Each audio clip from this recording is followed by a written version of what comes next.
Il est 13 h, bonjour à tous et merci de votre attention. Voici les titres à la une de l'actualité ce jeudi.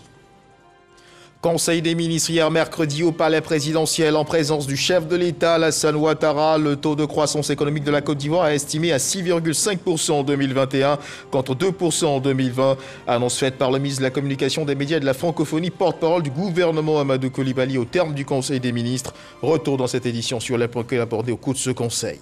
Échange hier par visioconférence entre le Premier ministre ivoirien Patrick Hachi et le président du groupe de la Banque mondiale David Malpass. À retenir, le groupe de la Banque mondiale soutient la Côte d'Ivoire dans la réalisation de la vision 2030 du président de la République, Alassane Ouattara. Le ministère libyen des Affaires étrangères organise ce jeudi 21 octobre 2021 une conférence ministérielle internationale pour la stabilité en Libye. Plusieurs délégations sont attendues dans la capitale libyenne. Priorité affichée de ce rendez-vous, la tenue des élections prévues normalement pour se tenir en décembre. Voilà pour l'essentiel. Oui, bonjour à tous et merci de nous suivre. Le budget de la Côte d'Ivoire pour 2022 s'établit à 9 901,1 milliards de francs CFA, soit une hausse de 17,9% par rapport au budget de 2021, a révélé le porte-parole du gouvernement, le ministre Amadou Coulibaly, au terme du Conseil des ministres tenu hier mercredi au palais présidentiel, en présence du chef de l'État, Alassane Ouattara. Et selon le porte-parole du gouvernement, cet équilibre devrait évoluer pour atteindre 10 505,8 milliards de francs CFA en 2023. Le point, les précisions de Jérôme Kofi Aboula. Il se tient toujours avec cette particularité qu'il a de réunir le président de la République et les membres du gouvernement. Autre particularité, le Conseil des ministres reste l'un des cadres importants pour le président Alassane Ouattara quant à la prise de décrets et autres mesures nécessaires à la vie et la marche de la nation. Avec cette réunion ce mercredi au palais présidentiel, on ne peut encore s'attendre qu'à des nouvelles aussi bien cruciales que rassurantes. Au titre du ministère d'État, ministère des Affaires étrangères, de l'intégration africaine et de la diaspora, le Conseil a adopté 2 projets de loi de ratification.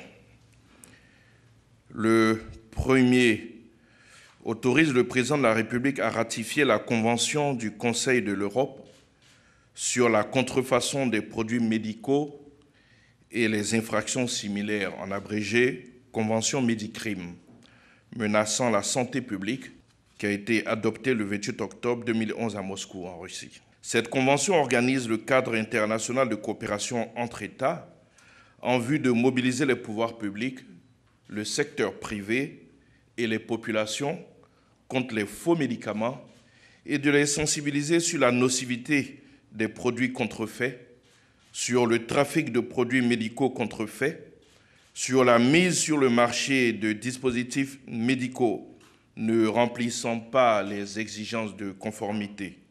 Elle prévoit à cet effet des mesures de coordination nationale, de mesures préventives à destination du secteur public et privé et des mesures de protection des victimes et des témoins. La ratification de cette convention permettra de renforcer le dispositif pénal national dédié au secteur médico-pharmaceutique et de lutter de concert avec les autres États contre les faux médicaments et les produits médicaux falsifiés. Si la lutte contre les médicaments contrefaits est une préoccupation pour le gouvernement, l'impact de la crise sanitaire sur l'économie due à la Covid-19 en est une autre. Face à cette situation, l'État, qui ne veut pas baisser les bras, décide, selon le Conseil, d'un certain nombre de mesures pour la relance. Le Conseil a adopté une communication relative au rapport économique et financier 2021-2022. Il en ressort que l'année 2020 a été marquée par l'impact de la crise sanitaire liée à la Covid-19 qui a négativement affecté l'activité économique mondiale, à la fois sur l'offre et la demande. Les actions entreprises par le gouvernement pour contenir la propagation de la pandémie, puis pour juguler les effets sur l'activité économique et sur les populations vulnérables, ont permis d'éviter la récession. Cette croissance économique est estimée à 6,5% en 2021 contre 2% en 2020.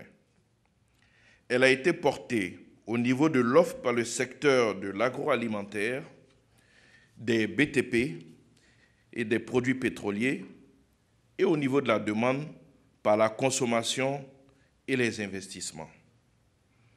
La croissance de l'économie nationale devrait pouvoir se consolider, voire connaître une accélération en 2022, avec un taux qui ressortirait à 7,1%, soutenu notamment par les performances du secteur de la production agricole, des industries manufacturières, de l'extraction minière, de l'énergie, des transports, des télécommunications et du commerce. Les prévisions des finances publiques en 2022 tablent sur une amélioration du solde budgétaire global en ramenant le déficit à 4,7% en 2022 contre 5,6% estimé en 2021, notamment grâce aux réformes économiques et financières ainsi qu'à l'amélioration continue de la gouvernance et au renforcement de l'environnement des affaires. Par ailleurs, le Conseil des ministres a mis l'accent sur la question du budget au titre de l'année 2022. Il s'agit précisément d'un projet de budget à mettre en place pour le raffermissement de la mise en œuvre du plan national de développement.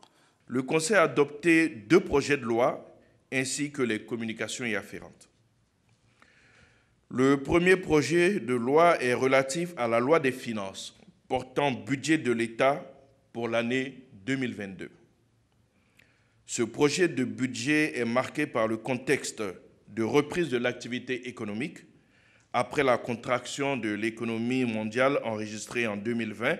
Le budget de l'État pour l'année 2022 vise à raffermir et à optimiser les acquis enregistrés grâce aux efforts déployés par le gouvernement, mais également à poursuivre les objectifs nationaux de développement orientés vers l'amélioration substantielle des conditions de vie de la population à travers des mises en œuvre du Plan national de développement PND 2021-2025 et du second programme social du gouvernement, le PS-Gouv2. À cet effet, le budget pour l'année 2022 est structuré en 30 dotations et 150 programmes budgétaires déclinés au sein des institutions et ministères. Il s'équilibre en ressources et en dépenses à 9 901,1 milliards de francs CFA et enregistre une progression de 17,9% par rapport au budget initial de 2021. De la lutte contre les faux médicaments au projet de budget visant au raffermissement de la mise en œuvre du plan national de développement en passant par la démarche en vue de la relance économique, autant de mesures portées à la connaissance des journalistes venus s'enquérir des résultats de cette réunion du Conseil des ministres. Et pour rester égal à lui-même, le Conseil a jugé utile de communiquer sur sa prochaine session. La rencontre qui va donc succéder à celle qui vient de se dérouler est prévue le 3 novembre prochain. Et quittons les parvis de la présidence, sachez que le Premier ministre chef du gouvernement, Patrick Hachi, est ce jeudi dans la région du Sud Comoé, arrivé sur le coup de 9h ce matin pour une visite de travail. Patrick Hachi va procéder à l'inauguration du centre hospitalier régional CHR, inscrit aussi à son agenda la visite de plantations de palmiers et d'unités de transformation d'huile de palme. Le chef du gouvernement devrait par la suite mettre le cap sur Grand Bassam pour observer la production de tests antigènes dans une usine. Le compte-rendu de ces différentes étapes vous sera fait par notre envoyé spécial dans la région, Alexis Ouedraogo, au cours de nos prochaines éditions. Et retenons qu'au terme d'un échange par visioconférence entre le président du groupe de la Banque mondiale, David Malpass, le Premier ministre ivoirien, Patrick Hachi, le groupe de la Banque mondiale soutient la Côte d'Ivoire dans la réalisation de la vision 2030 du président de la République, Alassane Ouattara. C'est l'assurance donc donnée par la directrice des opérations de cette institution financière en Côte d'Ivoire, Coralie Gévers. Notons également que les échanges entre le président de la Banque mondiale et le Premier ministre ont essentiellement porté sur le plan national de développement PND 2021-2025. Je vous invite à suivre à présent la directrice des opérations de cette institution financière en Côte d'Ivoire, Coralie Gévers. Elle est au micro d'Alexis Ouedraogo. Nous avons la chance d'avoir eu une rencontre maintenant entre Monsieur le Premier ministre Patrick Hachi et le président de la Banque mondiale, David Malpass, qui s'est focalisé en effet sur ce plan national de développement et cette vision 2030 qui a été développée et qui est très ambitieuse. Parler des grands défis qui existent en Côte d'Ivoire, comment est-ce qu'on peut stimuler l'investissement du secteur privé pour stimuler la productivité en agriculture, comment est-ce qu'on peut aider à développer de vraies filières agricoles qui soient plus rémunératrices pour les petits producteurs en particulier. Comment est-ce qu'on peut soutenir la transformation de ces produits? Comment est-ce qu'on peut veiller à ce que la jeunesse ait les compétences nécessaires pour participer à ces filières et à la production? Et ensuite, comment s'assurer que le capital humain aussi est à la hauteur avec une meilleure éducation, de meilleurs services de santé et aussi une meilleure infrastructure à travers tout le pays. Et je pense que ça, c'était vraiment un des derniers points sur lesquels nous avons beaucoup discuté, c'était de savoir comment est-ce qu'on peut s'assurer que le développement soit partagé à travers tout le pays. On sait que le PND est un PND solidaire et la solidarité se marque aussi par une solidarité territoriale. Puis direction le Ghana, la loterie nationale du Ghana qui aspire à lancer sa fondation, s'inspire du modèle ivoirien, la fondation Lonassi. À la tête d'une forte délégation, le directeur général de la loterie de Côte d'Ivoire, Dramane Coulibaly, était à Accra comme invité spécial de ce lancement. Comme vous pouvez le découvrir sur ces images, une visite à Accra qui a été l'occasion pour la délégation de la Lonassi de s'imprégner de l'univers du loto ghanéen, un jeu désormais inscrit aux habitudes des populations ghanéennes depuis 1958. Nous y reviendrons également dans nos prochaines éditions.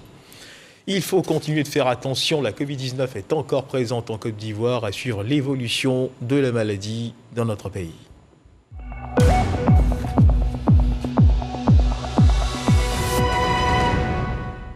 Le ministère de la Santé et de l'Hygiène publique de la couverture maladie universelle a enregistré hier, mercredi 20 octobre 2021, 24 nouveaux cas de Covid-19 sur 2262 échantillons prélevés, soit 1,1% de cas positifs, 28 guéris et 4 décès.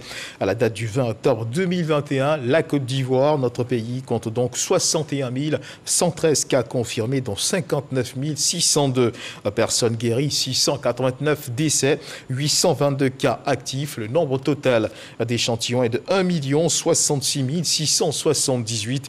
Pour ce qui concerne la vaccination, le 19 octobre, 30 661 doses de vaccins ont été administrées, soit un total de 2 952 071 doses du 1er mars au 19 octobre. Le ministre de la Santé, de l'Hygiène publique et de la couverture maladie universelle invite, rappelons-le, toutes les personnes de plus de 18 ans à se faire vacciner dans les centres de vaccination.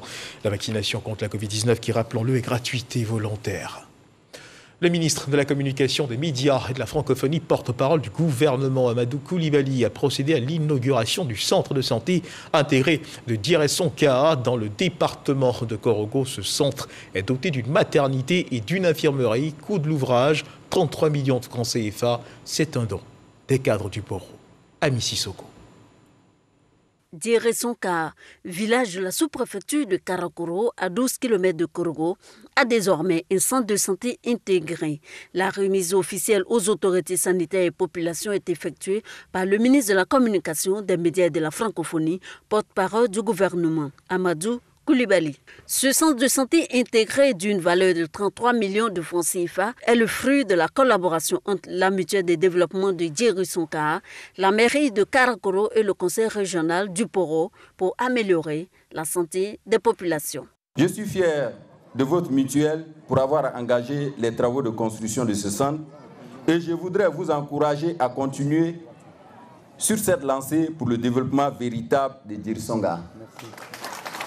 Je suis donc particulièrement heureux et fier d'avoir achevé la construction du centre de santé qui contribue à la vision du président de la République de mettre à la disposition des populations des infrastructures fonctionnelles équipées entièrement et disposant d'un personnel qualifié. Un bel exemple de développement que devraient suivre tous les fils de la région, selon le parrain de la cérémonie, le ministre de la Communication, des Médias et de la Francophonie. C'est le lieu en tout cas de saluer cette mutualisation des efforts de tous les cadres. Lorsque nous sommes ensemble, que nous sommes unis, tout reste possible.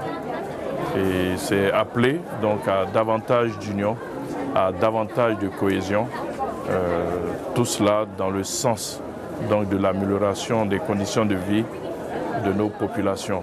Saisissant l'occasion, les populations n'ont pas manqué de faire des doléances au ministre de la Communication, des médias et de la francophonie, Amadou Coulibaly. Il s'agit entre autres de l'acquisition d'une ambulance médicalisée, de la construction du logement du personnel médical, d'un château d'eau et d'un collège de proximité. On continue de parler de santé dans cette édition. Le village d'Adjaoui-Koubi, dans la commune de Port-Boué, a abrité le lancement par le ministre de la Santé de la campagne nationale de vaccination contre la rougeole rubéole couplée à la poliomyélite. C'était en présence de partenaires financiers que sont l'OMS et l'UNICEF. Les populations de ce village ont massivement adhéré à cette opération de vaccination menée en direction d'une cible de près de 8 millions d'enfants âgés de 9 mois à 5 ans sur le territoire national. Eugène Atoubé.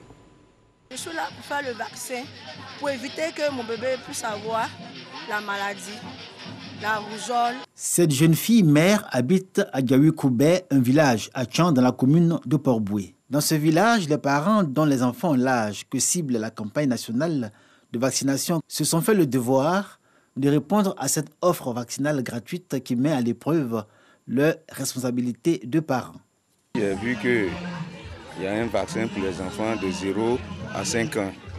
Donc c'est pour cela que je suis retourné aller chercher ma fille pour pouvoir la vacciner. Elle a déjà fait son vaccin et tout va bien. Adjaoui-Koubi abrite 9 sites de vaccination.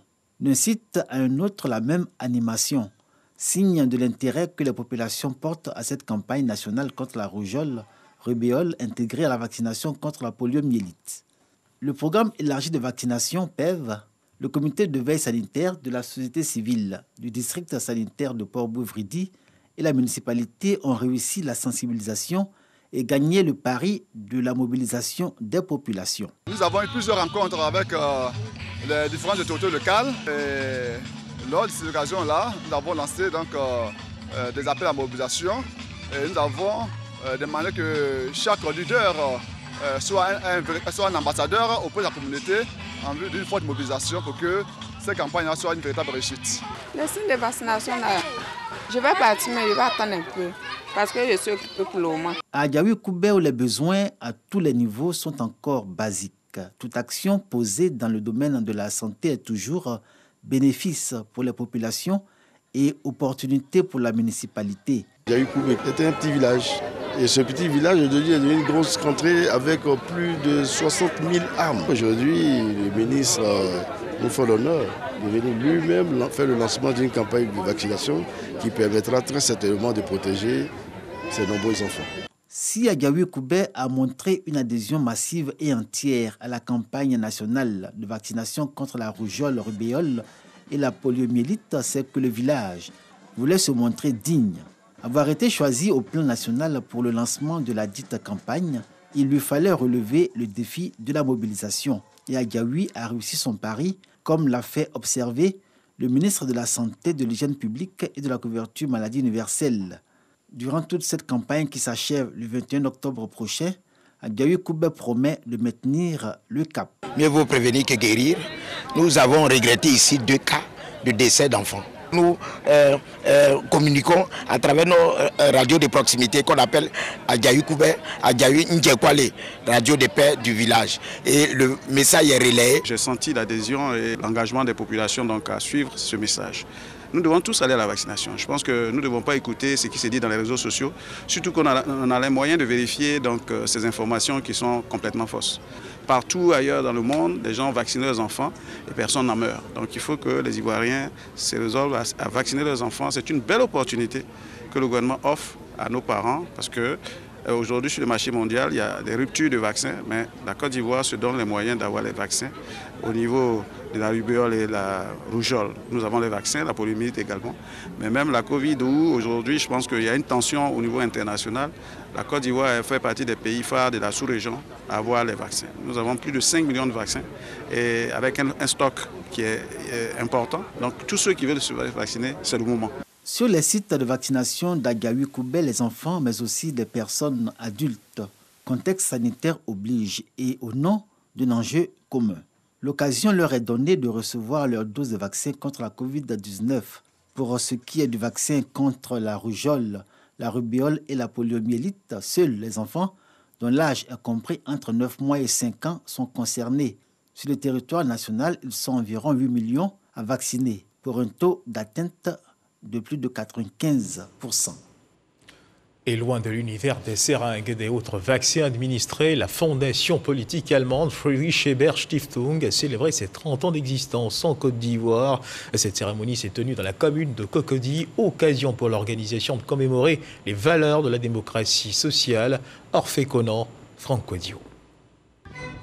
La fondation Friedrich Ebert a ouvert son bureau en Côte d'Ivoire en 1991 suite à la signature de l'accord de siège entre la République de Côte d'Ivoire et la République fédérale d'Allemagne. Le 14 octobre est donc l'occasion de célébrer le 30e anniversaire de la présence de la fondation sur le sol ivoirien. Cette organisation à but non lucratif qui s'appuie sur les valeurs fondamentales de la social-démocratie. Friedrich Ebert disait « La démocratie a besoin des démocrates ». Elle a besoin de la confiance des démocrates. La confiance de la population envers son gouvernement, mais aussi la confiance du gouvernement dans son peuple.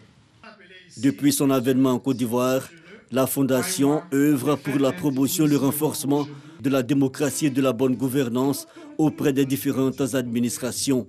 Cette soirée anniversaire a de nouveau démontré au peuple de Côte d'Ivoire que la réconciliation est une réalité. Poignée de main entre l'ex-première dame Simone Gbagbo et le ministre des Ressources animales et halieutiques Sidiki Boko Touré en guise d'illustration.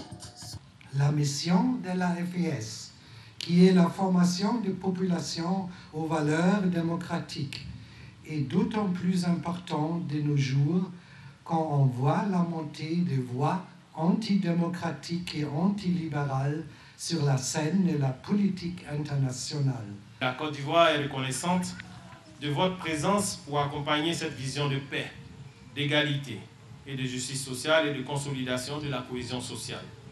Fondée en 1925, la Friedrich Ebert Stiftung est la plus ancienne fondation politique en Allemagne.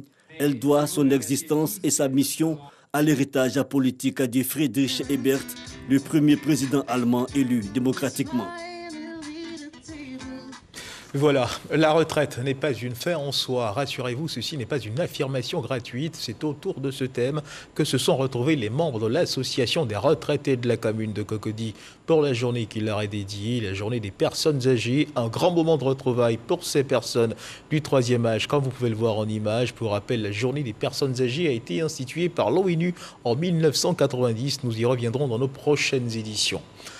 Direction Papara, le ministre Bruno Nabagné-Koné a posé la première pierre du foyer polyvalent de Papara, un vœu cher aux jeunes de cette localité située dans le département de Tingrela, région de la Bagoué, un centre polyvalent attendu par l'ensemble des populations de cette localité. C'est ce que nous rappelle Eugène Atoubé. Par cette pose de première pierre, le ministre Bruno Nabagné-Koné lance la construction du foyer polyvalent des jeunes de Papara, une sous-préfecture à 45 km de Tingrela, chef-lieu de département. Un édifice d'une valeur de 20 millions de francs CFA, dont de Soumaïla Diarasouba, fils de la localité. Objectif, offrir un cadre de rencontre, de concertation, d'union et de mise en œuvre de projets de développement pour la jeunesse. Monsieur le Président de la République a sous la main de grands chantiers, nous devons lui apporter notre aide, aussi minime qu'elle soit. À un certain niveau, il faut que chacun de nous fasse don de soi pour que le projet du président et son gouvernement d'une Côte d'Ivoire solidaire se réalise à une grande échelle. Un acte de générosité salué par le parrain, le ministre Bruno Koné. Séance tenante, il a apporté une contribution de 20 tonnes de ciment au démarrage des travaux et a rassuré cette jeunesse de son entière disponibilité à les accompagner sur le chemin de leur autonomisation. Quand c'est le gouvernement qui réalise, évidemment, nous en sommes fiers. Mais quand c'est des particuliers qui apportent une pierre à la construction qui est faite par le gouvernement, nous en sommes encore plus fiers. Je suis ici pour saluer cette action qui est menée par un mécène qui a déjà fait beaucoup dans cette région et qui aujourd'hui démontre qu'on peut être jeune, avoir la tête sur les épaules et travailler au développement du reste de la jeunesse. La fin des travaux est prévue dans 4 mois. Ce foyer sera équipé de matériel informatique. Bruno Koné a mis à profit cette occasion pour exhorter les populations à la solidarité et au vivre ensemble. Un reportage de Sikwasi, commenté par Didier Nguessan, vous l'avez reconnu par la voix. Parlons à présent de la 17e édition du prix Charles Peumont de l'excellence à Gofabo, village de la commune de Tiekouakrou, qui a été célébré. L'initiative est à l'actif de Charles Peumont, cadre de la région. Des écoliers, des élèves, des enseignants, des personnels administratifs ont été récompensés pour le travail abattu. Objectif de ce prix, susciter le goût de l'effort aux apprenants. Le festival panafricain du cinéma de la télévision de Ouagadougou, le FESPACO, se tient depuis le 16 octobre. La RTI participe à ce grand rendez-vous du 7e art africain. 3 séries télévisées sont retenues dans la compétition officielle. Le partenariat entre la RTI et les producteurs locaux se porte bien. Ces productions sont projetées dans les différentes salles en attendant le choix des meilleurs films par les différents jurys. Serge Coléa est notre envoyé spécial à Ouagadougou. S'il vous plaît.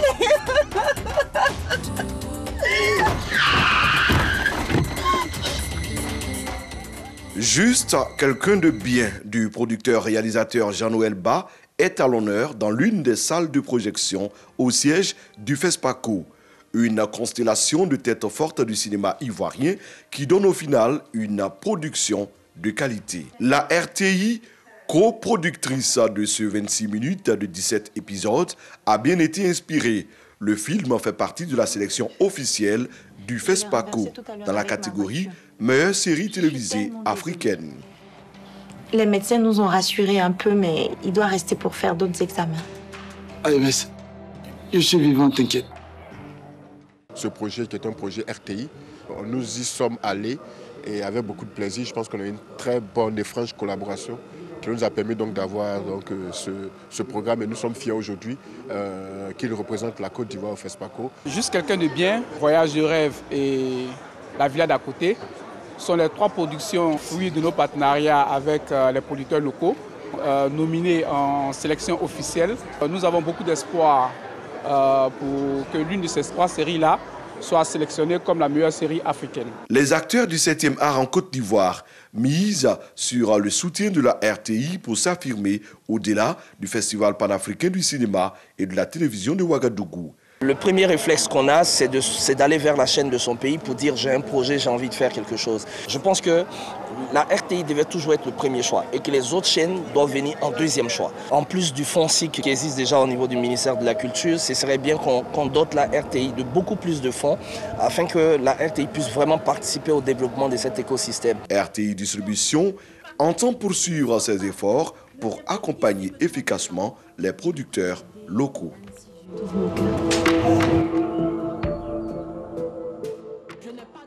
Voilà, et puis parlons sport à présent, après la présentation des membres du COCAN 2023 au Premier ministre Patrick Hachi. Le président du COCAN poursuit ses échanges avec les différentes structures impliquées dans l'organisation de la CAN 2023. François-Albert Amicha a rencontré les 2 associations de journalistes sportifs au siège de l'institution à Marcory. Il entend faire d'eux des partenaires dans l'accomplissement de sa mission. Jean-Sylvain Resso. Après les patrons de presse qu'il a rencontrés en septembre dernier, le président du COCAN 2023, entouré des membres de la commission média, a reçu en audience les 2 associations des journalistes sportifs, l'Union nationale de la presse sportive de Côte d'Ivoire, présidée par Anne-Marie Nguessan, et l'Association des journalistes sportifs de Côte d'Ivoire, dirigée par Alphonse Camara. 2 entités qui ont d'abord remercié le ministre Amicha pour sa nomination à la tête du COCAN 2023, avant de lui présenter la doléance d'intégrer la commission média du COCAN 2023. Que les membres de nos associations puissent accompagner le COCAN au sein de la commission média. Car nous pensons, Monsieur le Président, que c'est ensemble que nous allons relever le défi de l'organisation de la CAN 2023.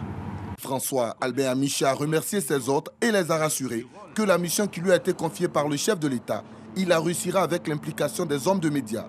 Nous comptons sur vous pour qu'il y ait un véritable consensus autour de l'organisation de ce grand événement, nous comptons sur vous, afin que les Ivoiriens soient informés en temps réel et des faits réels de cette organisation.